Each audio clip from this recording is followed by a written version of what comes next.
ఇటీవల ముగిసిన UPSC option subjects paper 1కి సంబంధించి తెలుగు సాహిత్యంలో ఒక విశ్లేషణ మనం కావించాం. ఈరోజు రెండో పేపర్ విశ్లేషణ గురించి ఈరోజు చూడబోతున్నాం. ముందుగా చెప్పదగ్గ అంశం ఏమంటే 1000 పద్యాలు పైన ఉన్నటువంటి సెక్షన్ ఏ, సెక్షన్ బిలో అందులో 10 పద్యాలకు వ్యాఖ్యానం రాయమని చెప్తారు. 1000 పద్యాలలో 10 పద్యాలను యాక్యురేట్గా ఎవరు కూడా ప్రిడిక్ట్ చేయలేరు. కానీ రాసే విధానం అనేది మాత్రం తెలవాల్సి ఉంటుంది. అయితే క్లాస్లో మనం చెప్పుకున్నటువంటి దాదాపు 80 పద్యాల వ్యాఖ్యానాలు ఏవైతే ఉన్నాయో ఆ పద్యాలకు ఎలా రాయాలని మనం అనుకున్నామో అదేవిధంగా ఇక్కడ రావటం అనేది కూడా మనం చూస్తాం. సో ముందుగా మనం సెక్షన్ ఏకి సంబంధించినటువంటి పేపర్ని మనం పరిశీలిస్తే అందులో విపరీత ప్రతిభాషలేమిటికి అనే పద్యాన్ని ఇచ్చారు. ఈ పద్యాన్ని వాగ్వైభవ వైచిత్రిని అక్షర రమ్యతను విశదీకరించమని చెప్పారు. అయితే సాహిత్య సౌందర్యం గురించి అలాగే సంభాషణ చాతుర్యం గురించి మనం చాలా పద్యాలకు వ్యాఖ్యానాలు చూడబోతున్నాం. ఇక్కడ టెస్ట్లో కూడా నేను కొన్ని పద్యాలు ఇచ్చాను. ఆ పద్యాలలో సాహిత్య సౌందర్యాన్ని వ్యక్తం చేయమని అలాగే సంభాషణ చాతుర్యాన్ని ఇవ్వమని కూడా చెప్పాము. ఈ పద్యానికి మనస్తత్వ శాస్త్రరీత్యా వ్యాఖ్యానం ఎలా చేయాలో కూడా మనం చూసాం. రెండవ పద్యం ఇక్కడ వర్ణన అలంకార శిల్పం శబ్ద ప్రయోగ వైశిష్ట్యం అనే దాని గురించి అడిగారు. ఈ పద్యం మేలిమి మంచు కొండ మనం క్లాస్లో చూసాం. అయితే దాన్ని అలంకార దృష్ట్యా మనం చూసాం. దీనిని ఇక్కడ వర్ణన అలంకార శిల్పంలోనూ శబ్ద వైశిష్ట్యం గురించి అడిగారు. అయితే వర్ణన విశేషాలు అలంకార వృత్తి వైచిత్రి వాటి మీద మనం ఇక్కడ క్లాస్లో చర్చ చేస్తాం.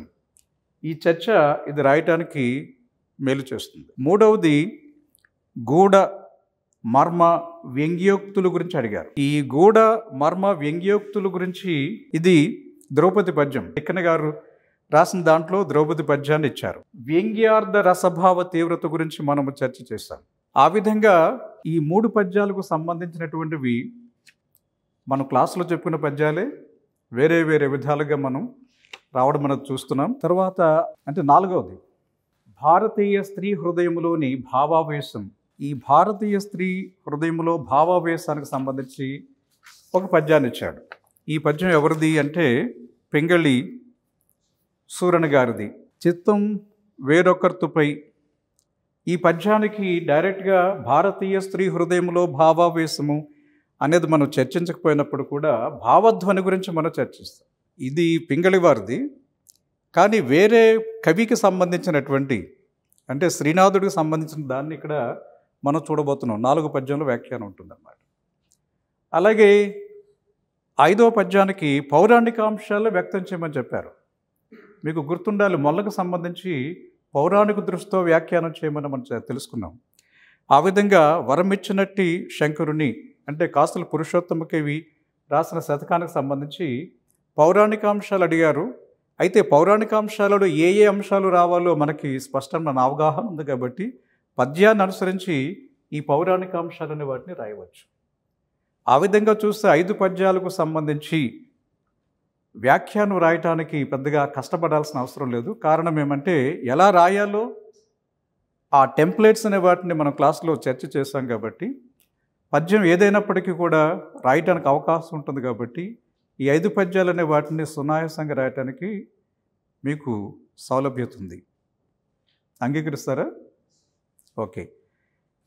ఇది ప్రశ్న 1కి సంబంధించి అంటే సెక్షన్ ఏలో ప్రశ్న 1కి సంబంధించి 5 వ్యాఖ్యానాలకు ఏ విధంగా సమాధానాలు రాయాలో మనం ఇక్కడ పరిశీలించాం.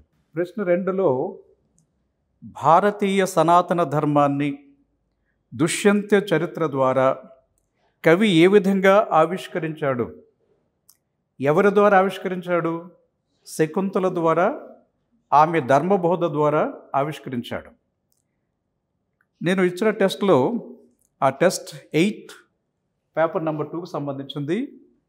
అందులో దుష్యంతోపాఖ్యానములో శకుంతల ప్రదర్శించిన ఉపన్యాస శిల్పాన్ని వ్యక్తం చేయండి. అంటే అర్థం ఏమంటే ఆమె తన భావాలనే వాటిని ఎవరికి? దుష్యంతుడికి సభాసదులందరికీ కూడా వ్యక్తపరిచింది ఆవిడ. కాబట్టి ఈ ప్రశ్న నేను ఇచ్చిన ప్రశ్న జవాబు ఒకటి. మనం చర్చించబోయే నన్నయ్యకి సంబంధించి రెండవది శకుంతల వ్యక్తిత్వాన్ని మనము పరిశీలించాం. అందులో ఆమె ధర్మవ్రతిగా ఆమె చేసిన ఉపన్యాసం గురించి మనం చర్చ చేస్తాం. అది దీనికి సరిపోయే అంశం అన్నమాట. బికి సంబంధించి సుగాత్రి శాలినుల కథను మానసిక విశ్లేషణ దృక్పథంతో విశ్లేషించండి. నేను ఇచ్చిన ప్రశ్న టెస్ట్కి ఏమి ఇచ్చానంటే, సుగాత్రి శాలినుల పాత్రల ద్వారా సూర్యును చూపిన మనస్తత్వ రీతులను ఆవిష్కరించండి. ఇది కూడా ఒకటే. ఇది రెండవ టెస్ట్లో 4B క్వశ్చన్ అనమాట. అంటే మళ్ళీ సుగాత్రి శాలినుల కథ గురించి మనం చర్చించేటప్పుడు 1, 2 ప్రశ్నలు జవాబులు ఏవైతే ఉన్నాయో అవి దీనికి సరిపోతాయి అన్నమాట.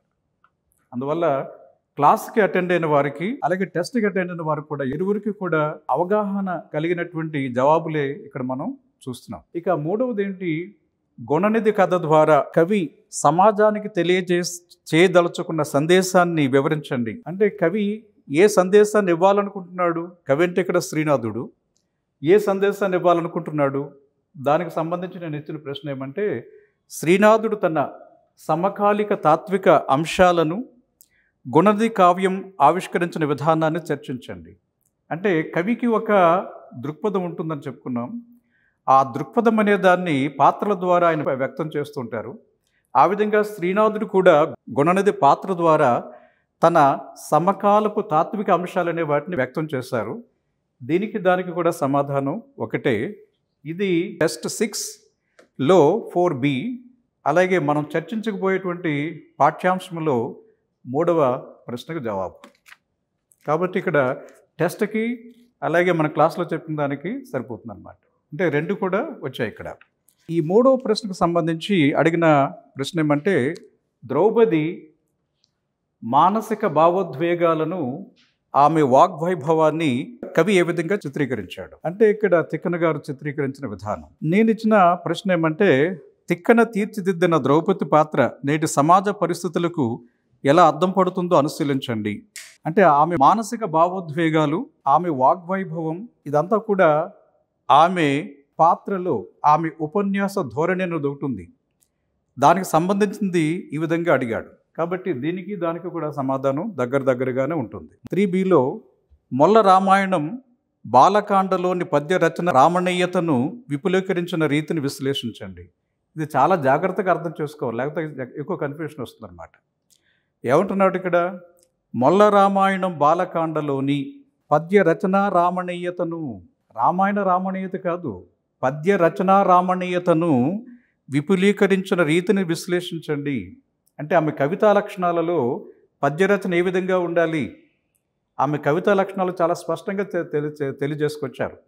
ఆ అంశం అనే దాన్ని దృష్టిలో పెట్టుకుని దీనికి సమాధానం రాయాలి. కావ్య లక్షణాల గురించి మనం చాలా క్షుణ్ణంగా విశేషంగా లోతుగా కూడా దాన్ని మనం పరిశీలించాం. మీకు గుర్తుంటే, అంటే మొల్లంటే చాప్టర్ నెంబర్ 5, అందులో క్వశ్చన్ నెంబర్ 1 ఏమిటి, కవితా లక్షణాలకు సంబంధించింది అన్నమాట. ఇక సి, ఆంధ్రనాయక శతకంలో చిత్రీకరించిన ఆనాటి చారిత్రక సాంస్కృతిక వైభవాలను విశదపరచండి. ఇది ప్రశ్న ఇచ్చారు. అంటే ఏమిటి, చారిత్రక సాంస్కృతిక వైభవాలు అనే వాటిని చిత్రీకరించమని చెప్పాడు. సాధారణంగా ఇది కొంచెం బౌన్సర్గా కనిపిస్తుంది. అయితే నేను ఇచ్చిన ప్రశ్న ఏమంటే, ఆంధ్రనాయక శతకంలో ప్రతిఫలించే సమకాలిక విశేషాలను వివరించండి. సమకాలపు అంటే అర్థం ఏమంటే కవిగారి సమకాలపు విశేషాలు. అందులో ఆయన సాంస్కృతిక పరంగాను అలాగే మతపరంగా తాత్విక పరంగా తన సామాజిక పరంగా కూడా అనేక అంశాలనే వాటిని తెలియచేస్తారు. దానికి ఇక్కడ ఈ ప్రశ్న అంటే వీళ్ళని నేను టెస్ట్ రాసే వాళ్ళందరికీ కూడా మళ్ళీ నేను తిరిగి ఎక్స్ప్లెయిన్ చేస్తాను, వాళ్ళకి సమాధానంతో కూడా క్లియర్ చెప్తాను. అందుమూలంగా ఏమంటే ఈ టెస్ట్కి అటెండ్ అయిన వారు తప్పనిసరిగా ఈ ప్రశ్నకు జవాబు రాయడానికి అవకాశం ఏర్పడుతుంది. ఇక్కడ ఒక వ్యాఖ్యలో కూడా ఆయన భక్తి తత్వం అనే దాన్ని మనం ఇస్తాం. పురుషాకృతిగా నిన్ను అనే పద్యాన్ని మీరు చూస్తుంటారు. అక్కడ మనము ఆయన భక్తి తత్వం అనే దాన్ని వివరించాం. ఆ భక్తి తత్వం అనేది ఈ ప్రశ్నలో ఒక చాలా ప్రధానమైన సమాధానం అన్నమాట. ఇక 4వ ప్రశ్న పరిశీలిస్తే, ఈ 4వ ప్రశ్నలో కళాపూర్ణోదయ కావ్యములో పింగళి సూరన చిత్రించిన సుగాత్రి శాలినుల దాంపత్యం నేటి ఆధునిక దాంపత్యంతో తులనాత్మకంగా పరిశీలించండి. ఇది చాలా అప్లికేషన్ పార్ట్ ఉన్నటువంటి ప్రశ్న ఇది. అంటే అర్థం ఏమిటి? అక్కడ ఉన్నటువంటి దాంపత్య జీవన విధానం నేటి ఆధునిక దాంపత్య జీవనానికి ఏ విధంగా సంబంధం ఉంది అనేటువంటి ప్రశ్న వేశాడు. నేను ఇచ్చిన ప్రశ్న ఏమంటే, సుగాత్రి శాలినుల విచిత్ర దాంపత్య విధానానికి గల కార్యకారణ సంబంధాన్ని పరిశీలించండి. అంత విచిత్రంగా వాళ్ళు ఎందుకుంటున్నారు? ఆ కార్యకారణ సంబంధం అనేది తెలవటం మూలంగా ఆధునిక కాలంలో ఇటువంటి దాంపత్యం అనేటువంటిది చాలా విచిత్రమైన దాంపత్యం ఉండడానికి అవకాశం ఉంటుందా, దానికి దీనికి సంబంధం కంపేరిటివ్గా రాయమని మనం చెప్పాడు. అందువల్ల దీనికి సమాధానం తెలుసుకోవటం మూలంగా ఈ ప్రశ్నకు సమాధానం రాయటం అనేది తేలిక అవుతుందన్నమాట. ఓకే, దానికి సంబంధించినటువంటి ప్రశ్న తర్వాత మనం నోట్స్లో ఏం చూడబోతున్నాం, ఆ విశేషాలన్నీ వాటిని కూడా ఇచ్చాం. 4లో బి, శ్రీకృష్ణ రాయబారంలోని దౌత్య సూత్రాలను నేటి రాజకీయ దౌత్య విధానాలతో అన్వయించి విశ్లేషించండి. ఈ రెండు కూడా అప్లికేషన్ పార్ట్. ఏదో టెస్టులు చదువుకుని వెళ్ళి రాసేద్దామంటే కావు. వాటిని కాస్త లోతుగా కూలంకషంగా ఆలోచించాల్సిన అవసరం ఉంది. ఇక్కడ నిన్నిచ్చిన ప్రశ్న ఏమంటే, శ్రీకృష్ణ రాయబారంలో తిక్కన చూపిన దౌత్య విధానం నేటి వర్తమాన స్థితికి ఏ విధంగా అన్వర్థమవుతుంది? ఈ ప్రశ్న దాదాపుగా ఒకటే అన్నమాట. అంటే ఏదైతే నేను టెస్ట్కి ఇచ్చానో అదే ప్రశ్న యూపీఎస్సీలో కూడా రావటం చాలా ఆనందకరం. దీనికి నేను ఇచ్చినటువంటి టెస్ట్ నెంబర్ 2లో క్వశ్చన్ నెంబర్ 13 అది మనం కూడా దీన్ని చర్చించబోతున్నాం. సో దానికి తగ్గటువంటి సమాచారం కూడా ఇచ్చాం. ఇక సి, వ్యాజ్యస్తుతి శతకం అనే పేరు ఆంధ్రనాయక శతకానికి ఎలా అన్వయించవచ్చునో వివరించండి. నేను ఇచ్చిన ప్రశ్న ఏమంటే, ఆంధ్రనాయక శతకంలో పురుషోత్తమ కవి అనుసరించిన వ్యాజ్యస్తుతి విధానాన్ని సాధించవలసిన ప్రయోజనాన్ని అనుశీలించండి. So more or less both are one and the same. So నేను ఇచ్చిన ప్రశ్న ఇక్కడ 2/4A అంటే టెస్ట్ 2లో క్వశ్చన్ నెంబర్ 4A. ఈ విధంగా సెక్షన్ ఏకి సంబంధించినటువంటి వాటిని పరిశీలిస్తే మీకు ఎలా అనిపిస్తుంది? రాయడానికి వీలుగా ఉన్నట్టుగా అనిపిస్తుందా? మనం క్లాస్కి అటెండ్ కావడం మూలంగా, టెస్ట్ సిరీస్కి అటెండ్ కావడం మూలంగా తప్పనిసరిగా మనం బాగా రాయవచ్చును, మార్కులు తెచ్చుకోవచ్చును అని అనిపిస్తుందా లేదా? So that is very very important. ఇప్పుడు మనం తీసుకునే అప్రోచ్ కూడా ఎగ్జామ్ ఓరియంటెడ్ అప్రోచ్. పరీక్షకు ఏ విధంగా తర్ఫీదు కావాలో అదేవిధంగా మనం ఇక్కడ చెప్పుకుంటున్నాం. కాబట్టి ఈ ప్రశ్న పత్రాలు చూసిన తర్వాత మనకి చాలా తేలిక అనిపిస్తుంది, రాయగలమనే నమ్మకం వస్తుంది. Yes or no? Now let us go for section B. Section B ఆధునిక సాహిత్యానికి సంబంధించి మన ఫేవరెట్ సబ్జెక్ట్. ఇందులో క్వశ్చన్స్ ఎలాగొచ్చాయి, మనం ఎలా రాయడానికి అవకాశం ఉంటుంది. సో ముందుగా ప్రశ్న, సమకాలీన వ్యక్తుల దురన్యాయాల గురించి వ్యక్తీకరించమన్నాడు. ఈ పద్యం ఎక్కడిది? పదవుల పీటలెకయును. ఈ పద్యం ఎక్కడిదంటే జాషువా గారు రచించినటువంటి గబ్బిలం. గబ్బిలం ఎన్నో భాగంలోది? 2వ భాగంలోది. మనకున్నటువంటిది ఏమిటి? 1వ భాగం. అంటే అర్థం ఏమంటే బియాండ్ సిలబస్ వెళ్ళాడు. ఈ బియాండ్ సిలబస్ అనేటువంటిది గత 8 సంవత్సరాలలో 3 సార్లు వెళ్ళాడు. మరి యూపీఎస్సీ వారికి తెలిసి పెడుతున్నారా, తెలియక పెడుతున్నారా? ఒకసారి వెళ్ళారంటే ఏదో తప్పు అనుకోవచ్చు, 2వసారి 3వసారి అటువంటి సిలబస్ మార్చాలి. ఇది మరి పిల్లల్ని కాస్త కన్ఫ్యూజ్ చేయడమే కదా. వాళ్ళకి ఏం తెలుస్తుంది, అన్ని పద్యాలు చదవాలనేటువంటి ఆలోచన ఉన్నా కానీ ఇది బియాండ్ సిలబస్ ఎలా రాస్తారు? అయితే మీరు అటెంప్ట్ చేస్తే తప్పనిసరిగా అన్ని మార్కులు వచ్చే అవకాశం ఉందని నాకు అనిపిస్తుంది. దీనికి సంబంధించినటువంటిది సమకాలిక వ్యాఖ్య ఎలా రాయాలో మనకు తెలుసు. సమకాలిక వ్యాఖ్య ఏ విధంగా రాయాలో నిన్నే మనం చూసాం. కాబట్టి ఇది వేరే పోర్షన్లో ఇచ్చినప్పుడు కూడా ఎలా రాయాలో తెలుసు కాబట్టి మీరు ఈజీగా రాసి మార్కులు తెచ్చుకోవడానికి అవకాశం ఉన్నది. బి, తెలుగు ప్రాంతాభిమానం మా పూర్వధరాధినాథుడిది ఒక పద్యం ఇచ్చాడు అనమాట. అంటే ఏమిటి?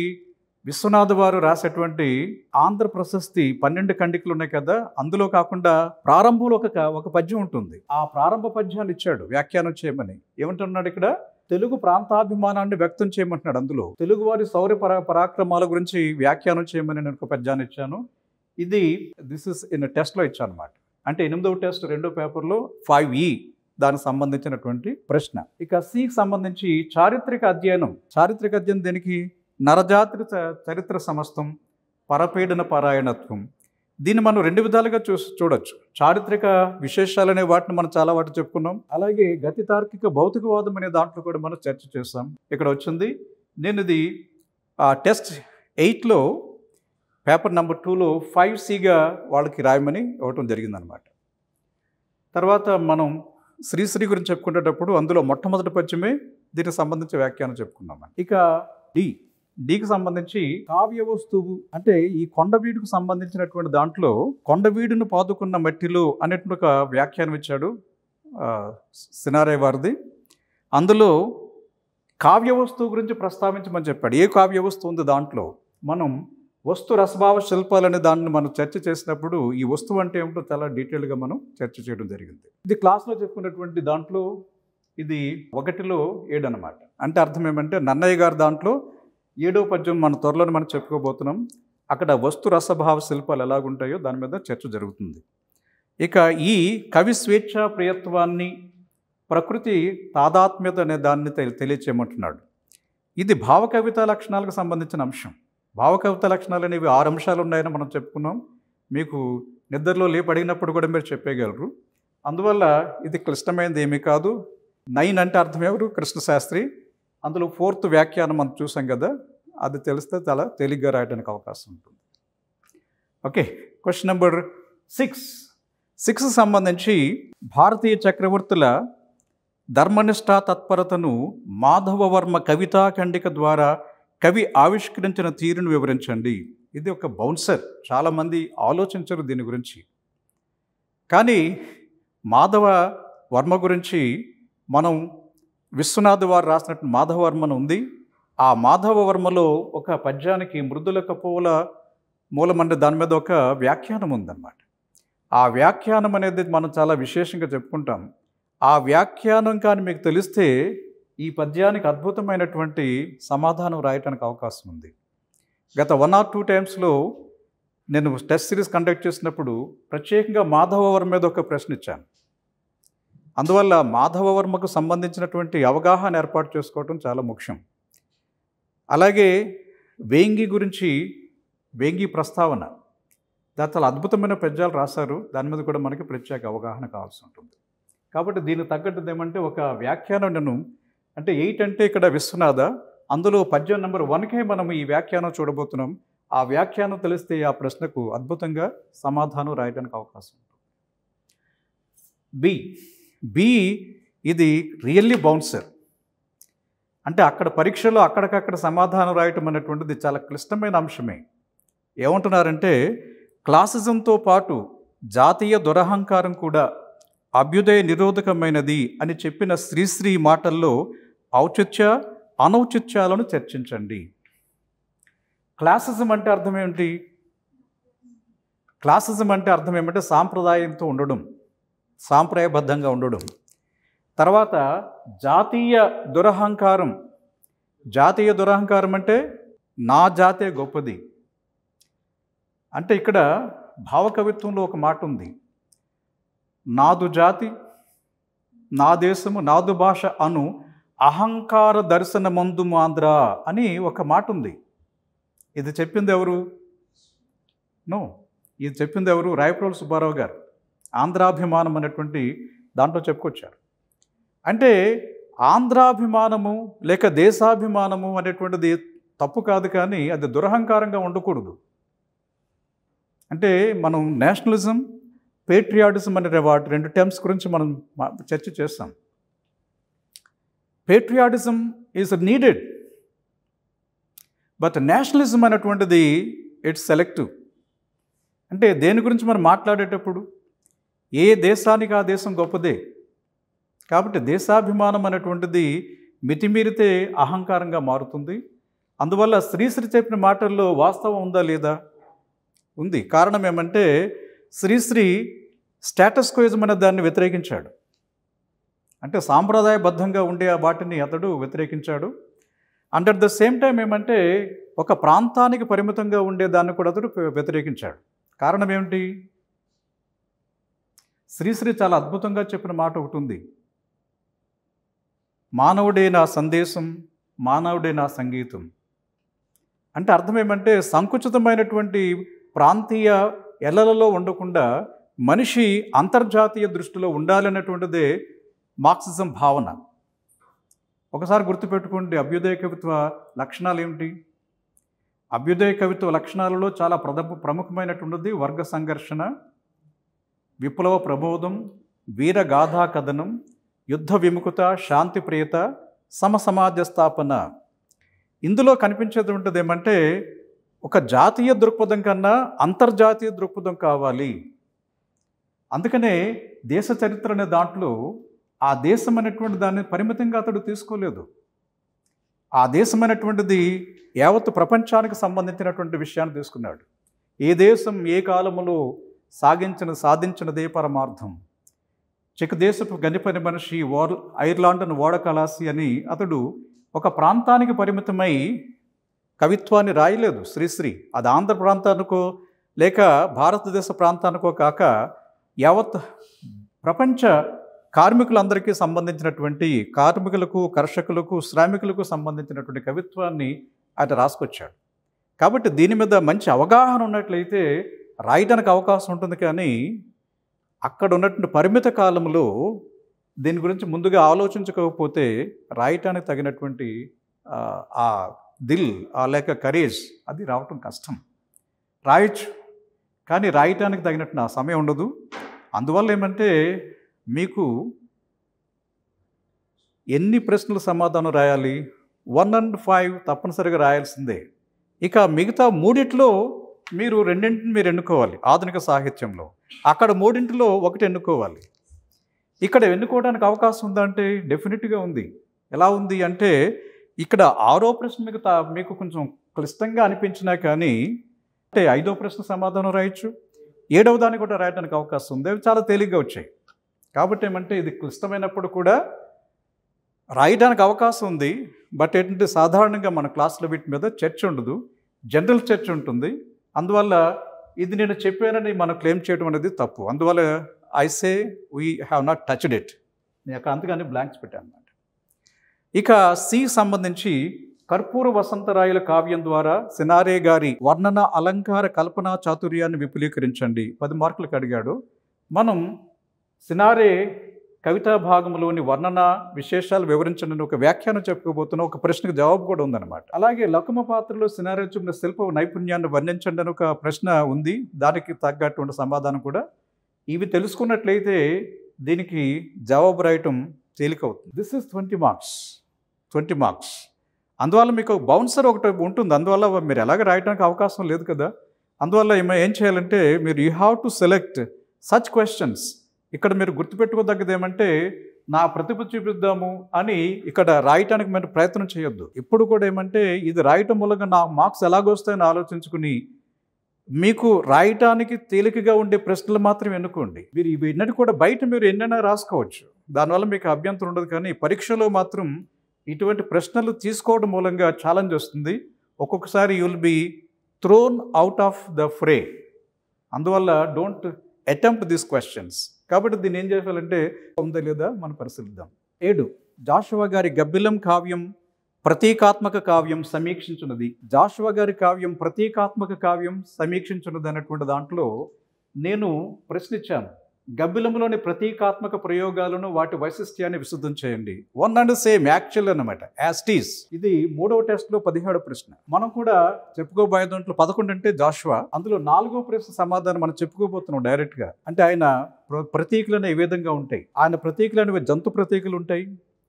ఆయనకు సంబంధించినటువంటి ఆయన రాసిన వాటిలో పురాణ ప్రతీకులు ఉంటాయి. ఆయన రాసిన వాటిలో మత ప్రతీకులు ఉంటాయి. అంటే శ్రీశ్రీ గారు కూడా ఆల్రెడీ మనం చూసాం. అదేవిధంగా ఇక్కడ జాషువా గారు కూడా 3 రకాల ప్రతీకలు అనే వాటిని తీసుకుని ఆయన కావ్య నిర్మాణం చేశారు. ఈ ఒక స్టూడెంట్ నాకు పరీక్ష 29వ తారీఖు కదా, 28వ తారీఖున 7 గంటలకు ఫోన్ చేసి నాకు సార్ 5 ప్రశ్నలకు సమాధానాలు కావాలి సార్ అని చెప్పాడు. సరే చాలా ఇంపార్టెంట్ కాబట్టి సరే అని ఏమంటే ఒక గంట సేపు కూర్చున్నాను అనమాట. అతడు 5 ప్రశ్నలు వేశాడు. అందులో 2 ప్రశ్నలు, ఒకటి 10 మార్కులకి, ఒకటి 20 మార్కులకి. అంటే ఇదన్నమాట. యాస్టిస్ గదే ప్రశ్న అడిగాడు. సార్ నాకు జాషువా గారి ప్రతీకల గురించి నాకు అవగాహన లేదు, చెప్పండి అన్నాడు. సరే నేను నాకు దాంట్లో తర్ఫీదై ఉన్నాం కాబట్టి దాదాపుగా 20 నిమిషాలు దగ్గర టైం తీసుకుని ఇదే ఎక్స్ప్లెయిన్ చేశాను అనమాట. ఆ కుర్రాడు తర్వాత నెక్స్ట్ డే ఫోన్ చేసేటంటే సార్ మనం చర్చ చేసింది వచ్చింది. ఆ రోజు కానీ డిస్కస్ చేయకపోతే ఇది రాసేవాడు కాదు. ఆ స్టూడెంట్ చెప్పేది ఏమంటే, సార్ నేను యాస్టీస్గా మీరు ఎలా చెప్పారు అలా రాశాను సార్ అని చెప్పాడు. So I felt so happy. అంటే అర్థం ఏమంటే ఆ గంట కాలం అనేది ఆ పిల్లవాడికి ఇవ్వడం మూలంగా 20 మార్కులు ప్లస్ 10 మార్కులు 30 మార్కులు అనేది అతనికి వచ్చాయి ఎగ్జామ్లో. 30 మార్కులు అంటే 1 mark will make a big difference. అందుకని ఏమంటే ఈ విధమైనటువంటి అన్కన్వెన్షనల్ క్వశ్చన్స్ అంటవి. కన్వెన్షనల్ క్వశ్చన్స్ అంటే అర్థం ఏమంటే చాలా ప్లెయిన్గా ఆన్సర్స్ ఉంటాయి. బట్ అన్కన్వెన్షనల్గా ప్రిపేర్ కావడం మూలంగా you are going to score very good marks. Got it? రెండవది, శారద లేఖల ద్వారా తెలియవచ్చే నాటి స్త్రీల స్థితిగతులను వాళ్ళ మనోభావాలను విపులీకరించండి. ఇది కన్వెన్షనల్ క్వశ్చన్, చాలా తేలిక. నేను కూడా ఇచ్చాను. శారద లేఖల్లో రచయిత్రి స్త్రీలకు ప్రతిపాదించిన సాధికారిక మార్గాలను సూచించండి. మనం కూడా చర్చించబోతున్నాం. సో ఇది యాస్టీస్గా రాసుకోవడానికి వీలుగా వచ్చే క్వశ్చన్. తర్వాత ఇది చాలా విచిత్రమైన ప్రశ్న ఇచ్చాడు. ఇది 7C.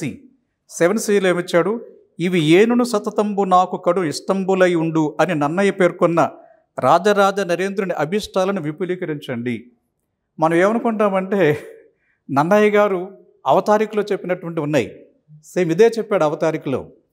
దీనినే విశ్వనాథ సత్యనారాయణ గారు నన్నయ్య భట్టును ఒక ఖండిక రాశారు. ఇంకా మనం దాన్ని ప్రారంభించలేదు. ఆ నన్నయ్య భట్టులో ఇదే పద్యాన్ని చెప్పారు ఆయన. అదే పద్యాన్ని అదే విధంగా తీసుకొచ్చారన్నమాట. కానీ చాలామంది ఎలా కన్ఫ్యూజ్ అవుతారంటే ఇది నన్నయ్య గారిది కదా, పేపర్ దేంట్లో సెక్షన్ ఏలో ఉండాలి కదా, సెక్షన్ బిలో ఎందుకు ఇచ్చారు అని అనుకోవచ్చు. కానీ సెక్షన్ ఏలోనూ ఉంది, సెక్షన్ బిలో కూడా ఉంది. ఇది మనం నన్నయ్య గారి గురించి ప్రారంభించేటువంటి సందర్భంలో మనం చెప్పుకున్నాం. అంటే మహాభారత చారిత్రక సాహిత్య నేపథ్యాల గురించి మనం చర్చించినప్పుడు వీటి మీద మంచి చర్చ చేస్తాం. అందువల్ల ఇది రాయటం తేలిక కష్టమో చెప్పండి? మొత్తం 3 రాయగలరు కదా. All the 3 you can write. Yes or no? Fine. Let us go to the last question, 8th question. 8thలో ఏమంటే చైతన్య స్రవంతి ఏమిటో నిర్వచించి, అంటే చైతన్య స్రవంతి అంటే ఏమిటో నిర్వచించి రావిశాస్త్రి అల్పజీవిలో రచయిత ప్రదర్శించిన నూతనత్వాన్ని విశదీకరించండి. ఇక్కడ నూతనత్వం అనే మాట ఉంది, నూనత్వం కాదు. ఆత్మన్యూనత అనేది ఒకటి ఉంటుంది, అది కూడా దీనికి సంబంధించిందే. ఆ ప్రశ్న చాలా జాగ్రత్తగా అధ్యయనం చేయాలి. సరే, చైతన్య స్రవంతికి సంబంధించి మనం డైరెక్ట్గా క్వశ్చన్ ఉంది. అంటే 15 అంటే రావిశాస్త్రి గారు రాసినటువంటి అల్పజీవి. అందులో 2వ ప్రశ్నకి జవాబు డైరెక్ట్గా చైతన్య స్రవంతి గురించి మనం రాస్తాం అన్నమాట. అందువల్ల క్లాస్ కండక్టెడ్ స్టూడెంట్స్ చాలా అద్భుతంగా ఈ ప్రశ్నకు సమాధానం రాయగలుగుతారు. బి, ఆధునిక కథానిక సమున్నత గోపురానికి గురజాడ వారి ఆణిముత్యాలు మూల స్తంభాలు సమీక్షించండి. మనం చెప్పుకున్నాం ఇక్కడ దీంట్లో. ఎక్కడ 7 అంటే 7 అంటే గురజాడ బై 7 అంటే మనం 8 డైమెన్షన్ చెప్పాం. అందులో 7th డైమెన్షన్ ఈజ్ అబౌట్ కథానికకు ఆయన సమకూర్చినటువంటి మూలాలు. ఈ అంశాలనే వాటిని చెప్పుకున్నాం. తర్వాత నేను కూడా వాళ్ళకి టెస్ట్లో ఇచ్చాను దీన్ని. గురజాడ కథానిక ప్రక్రియను తీర్చిదిద్దిన విధానాన్ని ఆణిముత్యాల ద్వారా తెలియచేయండి. సో ఇచ్చిన ప్రశ్న టెస్ట్లో అంటే క్లాస్లో చెప్పుకున్నాము, టెస్ట్లో కూడా ఇచ్చాము. ఇది రాయటం మూలంగా డెఫినెట్లీ వాళ్ళు ఎగ్జామ్లో రాయటానికి తేలికవుతుంది. Yes or no? C, Atreya శిల్పకళా కౌశల్యాన్ని సంభాషణ చాతుర్యాన్ని ఎన్జిఓ నాటకం ఆధారంగా నిరూపించండి. నిన్న మనం చెప్పుకున్నాం దీన్నే. అయితే మనం ఇక్కడ ఏమంటే నేను కూడా ఇచ్చాను, ఎన్జిఓ నాటకం అనంతర నాటక రచయితలు ఎలా ఆదర్శప్రాయం అనుశీలించండి. Both are one and the same. మళ్ళీ ఇక్కడ మనం చెప్పుకోబోతున్నాం 14 అంటే ఇక్కడ ఆత్రేయ గారిది. అందులో 4వ ప్రశ్నకు జవాబు అనేటువంటి దీంట్లో వస్తుంది అనమాట. నువ్వు చెప్పండి, 7th అండ్ 8th రాయడానికి అవకాశం ఉందా లేదా? 6వ ప్రశ్న కొంత కష్టంగా ఇచ్చినా కానీ 7వది 8వది కూడా మనము రాయడానికి అవకాశం ఉంది. వ్యాఖ్యానాలు ఈజీగా రాయటానికి అవకాశం వస్తుంది. అలాగే మీకు సెక్షన్ ఏకి సంబంధించి వ్యాఖ్యానాలు కంపల్సరీగా రాస్తారు, అవన్నీ కూడా చాలా తేలిగ్గా ఉంటుంది. 3 క్వశ్చన్స్లో ఒక క్వశ్చన్ అనుకుని మీరు రాసేస్తారు అనమాట. నువ్వు చెప్పండి, 2వ పేపర్ అనేది రాయగలరా రాయలేరా? ఈజీగా రాయగలరు. అందువల్ల మనం చూసినట్టు వాటిలో పేపర్ 1, పేపర్ 2 ఈసారి ఇచ్చింది ముందు చెప్పాను చాలా తేలికైన పేపర్సే అని చెప్పాను నేను. అంటే స్టాండర్డ్ క్వశ్చన్స్ ఉన్నాయి, బట్ వాటిని మనం ఎదుర్కోవడానికి తగ్గట్టుగా సమాయత్తం అవుతూ ఉన్నాము, సమాయత్తం అయ్యాం కొన్నిట్లో. అందువల్ల 25లో రాబోయేటువంటి ఈ పేపర్ని ఎదుర్కోవడానికి తగినటువంటి ఆత్మవిశ్వాసం అనేది మీరు రావడం గురించే ఈ చర్చ చేయడం జరుగుతుంది. So now what is your feeling? రాయగలరు కదా? Yes or no? అది మనకు కావాల్సి వస్తుంది. ఆ నమ్మకం అనేది చాలా ఇంపార్టెంట్. ఫైనల్గా ఏమంటే ఇక్కడ మీకు భాషా శాస్త్రానికి సంబంధించి అలాగే సాహిత్య చరిత్ర సంబంధించి మనం చూసాం, విశ్లేషణ చూసాం. మరొక విశ్లేషణ ఏమంటే ఇక్కడ సాంప్రదాయ సాహిత్యానికి సంబంధించి ప్రశ్నలు ఏ విధంగా ఇస్తున్నాడు. ఈసారి ఎలా ఇచ్చాడో చూడండి ఒకసారి. 1A అండ్ 2A క్వశ్చన్స్ రెండు కూడా 1A 2A 30 మార్క్స్ అంటే నన్నయ్య గారికి సంబంధించి. తర్వాత తిక్కన గారికి సంబంధించి 1C 3A 4B 50 మార్క్స్ అంటే తిక్కన గారికి 50 మార్కులు వెయిటేజ్ ఇచ్చారనమాట. తర్వాత సి అక్కడ శ్రీనాథుడికి సంబంధించి ఒకే ఒక ప్రశ్న వచ్చింది, అది కూడా 10 మార్కులకి. ఇంకా 4వ ప్రశ్న, 4 అంటే ఎవరు? అవును, సుగాత్రి శాలినులు అంటే పింగళి. ఆయనకి 50 మార్కులు వెయిటేజ్ ఇచ్చారు. 50 మార్కులు వెయిటేజ్ వచ్చింది. 5 అంటే మళ్ళా 30 మార్కులు. 6 సాధారణంగా ఆయనకు తక్కువ వస్తాయి కానీ 30 మార్కులు ఇచ్చారు కాసులకు కూడా. అయితే అందరికీ బాగానే ఇచ్చారు కానీ నా దృష్టిలో శ్రీనాథుడికి మొత్తం అన్యాయం జరిగిందని అనిపిస్తుంది అనమాట. అయితే మీరు తెలుసుకోవాల్సింది ఏమంటే నెక్స్ట్ టైం కంపెన్సేషన్ జరుగుతుంది కాబట్టి 40 నుంచి 50 మార్కులు శ్రీనాథుడి మీద వచ్చే అవకాశం ఉంటుంది. Be ready for that. So that is the way influence we have to take. Okay, now let's go to the last one, ఆధునిక సాహిత్యం. ఆధునిక సాహిత్యానికి సంబంధించి గురదాడికి ఎప్పుడు కూడా 20 మార్క్సే. ఎందుకంటే వచనానికి కూడా వ్యాఖ్యానం రాయాలని యూపీఎస్సీ వారు అనుకుంటే తప్ప ఇది మార్పు ఉండదు. ఎందుకంటే ఇక్కడ చూడండి 5 సంవత్సరాల్లో కూడా 20-20 డిస్ట్రిబ్యూషన్ అనమాట. ఇక్కడ చూడండి 8 అంటే విశ్వనాథ్ వారికి 40 మార్కులు. సో ఇక్కడ గమనించాల్సింది ఏమంటే 5E 10 మార్క్స్ అంటే ఎవరు? కృష్ణశాస్త్రికి 10 మార్కులు అంటే ఎంత ఇబ్బందికరం చెప్పండి. కనీసం 20 మార్కులన్నీ ఇవ్వాలి కదా. ఇక 10 అంటే శ్రీశ్రీ గారు 5C and 6B 30. 11 అంటే జాషువా 30 మార్క్స్. 12 అంటే సినారే 20 మార్క్స్. 13 అంటే ఎవరు? శారద లేఖలు కాబట్టి 20 marks.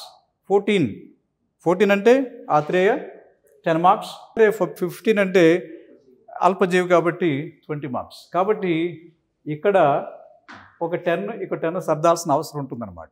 We have to right and get marks. అంటే ఇది కూడా నెగ్లెక్ట్ చేయడానికి అవకాశం లేదు. కాబట్టి దీనిపైన ఈ అవగాహన ఏర్పాటు చేసుకోవటం మూలంగా you have to get the confidence. ఇదంతా కూడా కాన్ఫిడెన్స్ బిల్డింగ్కి సంబంధించినటువంటి ఎక్సర్సైజ్ చేస్తున్నాం మనం. అందువల్ల తెలుగు సాహిత్యంలో పేపర్ 1, పేపర్ 2 రాయడానికి తగ్గట్టుగా ఉన్నాయి, ఇస్తూ ఉన్నారు యూపీఎస్సీ వారు. దానికి తగ్గట్టుగా మనం తర్ఫీదు అవుతున్నాం. అదే రీతిలో మనం టెస్ట్ సిరీస్ కండక్ట్ చేస్తున్నాం.